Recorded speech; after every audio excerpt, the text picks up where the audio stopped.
বছর হবে আমার মেয়ের হাতে খড়ি, তাই জন্য সব ভাগনা ভাগ্নি সবাই মিলে তোড়জোড় শুরু করে দিলাম।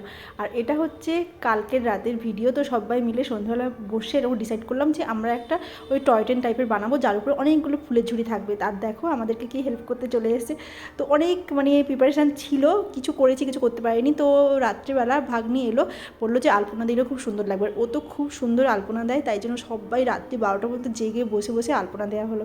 আর জানো তো এগুলো করতে করতে সেই কলেজ লাইফের কথা মনে হচ্ছিলো, মানে যখন সরস্বতী পুজো হলে মানে পুরো সারা একদিন দুদিন না ঘুমিয়ে আমরা ডেকোরেশান করতাম। তো যাই হোক সবাই মিলে অল্প বিস্তর ডেকোরেশান করেছি। আর তোমরা জানিও যে কেমন হয়েছে। আর এই বছরটা একটু অন্যরকম, কেন বলো তো, এবছর মেয়ের হাতে খড়ি, মানে বুঝতেই পারছো জীবনের একটা স্টেজ পুরো এন্ড হয়ে একটা নতুন চ্যাপ্টার শুরু হতে চলেছে। তো সব কিছু মিলিয়ে খুব সুন্দর লাগছিলো। আর তোমাদের কেমন পুজো কাটছে তোমরা জানিও।